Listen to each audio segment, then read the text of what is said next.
This is the Jocko Underground Podcast, number 81.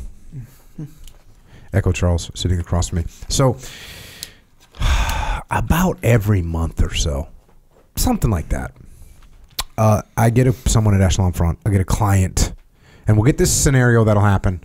And we kind of hinted about it on the last podcast that we did, the last Underground podcast that we did.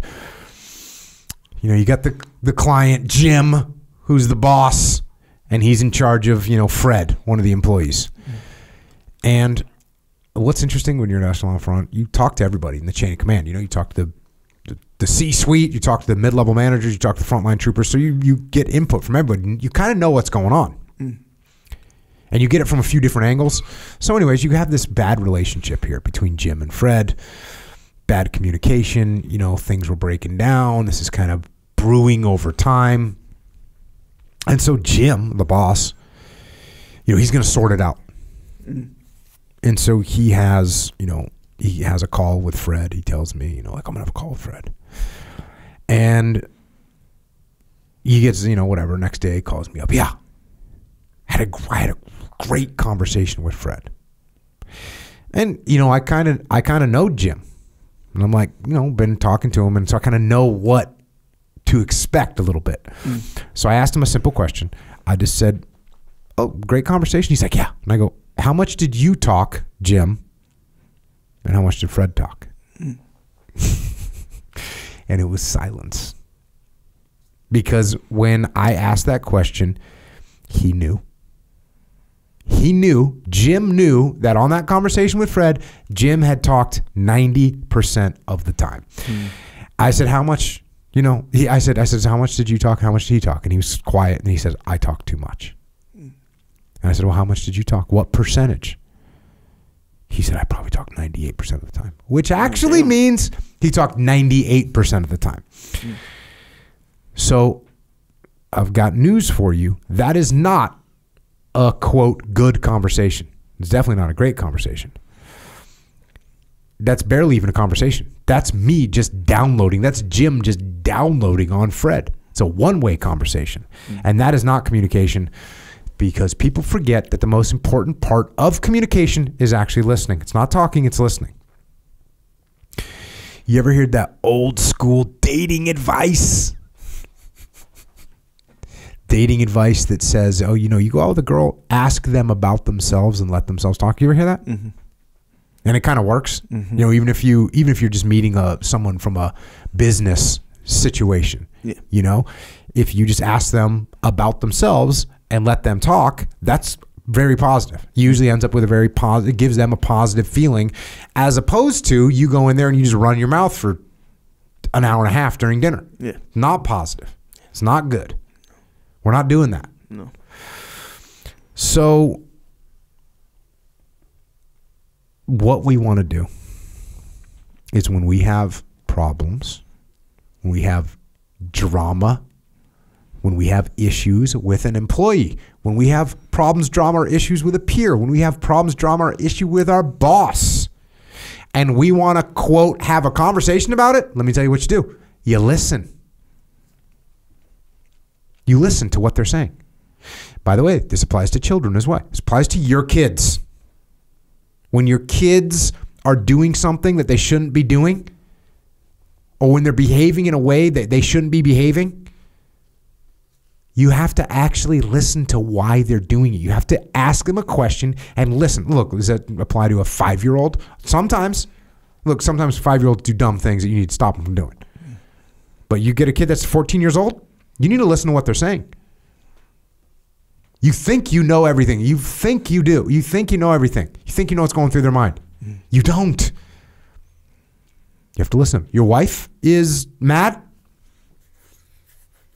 Listen. And I'm not saying go on to the warning that I gave on the last podcast. This doesn't mean like, what's wrong? What's wrong? What's wrong? No, that's not what I'm talking about. We're not turning listening into interrogation. That's not what we're doing.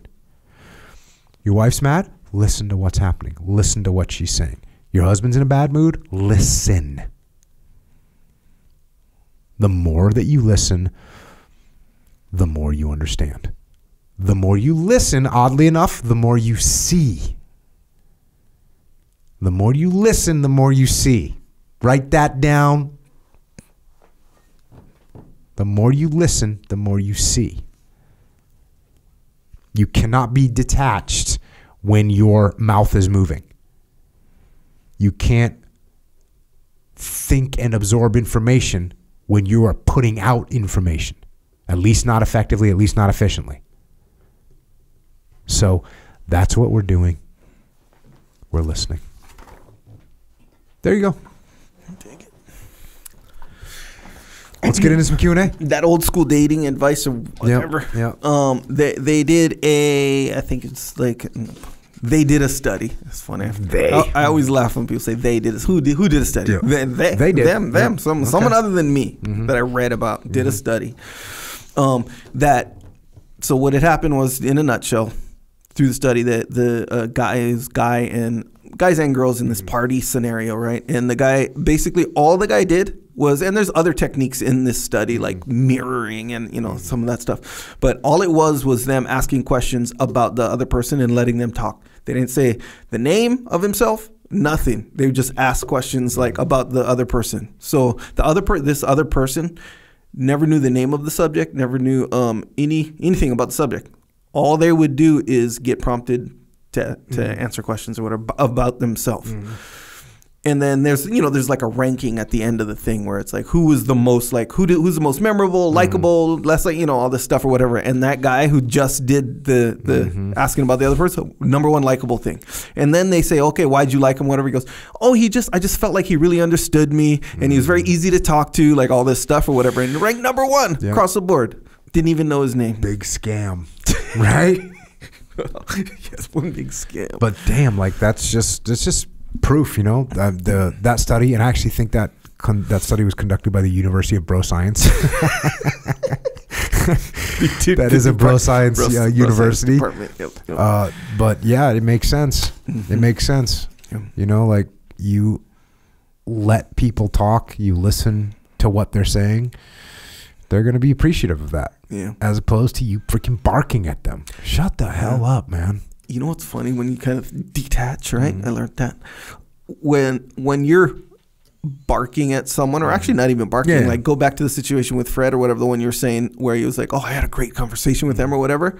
They're literally doing the exact same thing. They're just on the other end of it. Yeah. So see what I'm saying? So like they feel like it was a great conversation. Exactly right. So Fred, whoever's the one who had the great conversation is the person talking about themselves the whole time. It's the same exact thing. They're just falling for it on themselves kind of thing, The thing it doesn't show is like the person that talked about themselves is not liked.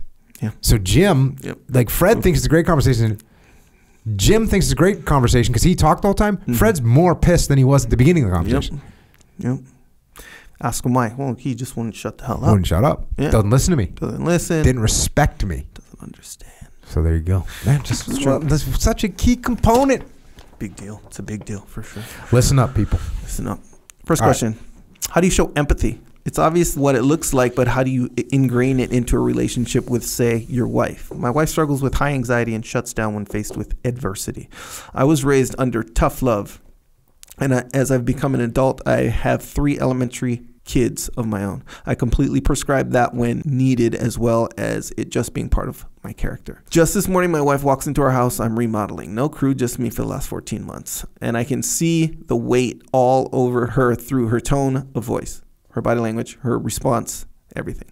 So I ask her flat out, what's up? Why does it seem like there's a cloud of stress and anxiety over you? She starts explaining what's going on, and I say, you got to change your thinking and pull your mind out of this pit. She shuts down, walks out, saying, thanks for doing literally nothing to help me.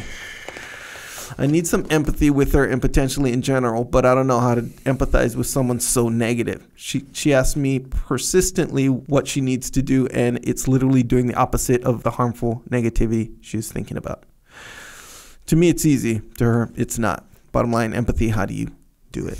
Yeah, check. I mean, first of all, like let's make sure that we're...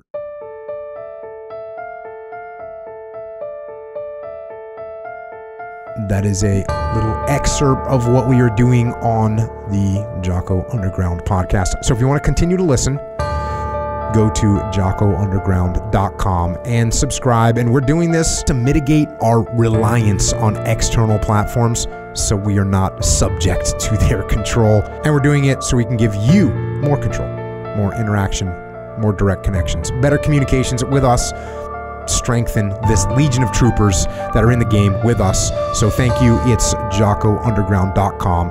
It costs $8.18 a month. And if you can't afford to support us, we can still support you. Just email assistance@JockoUnderground.com and we'll get you taken care of. Until then, we will see you mobilized underground.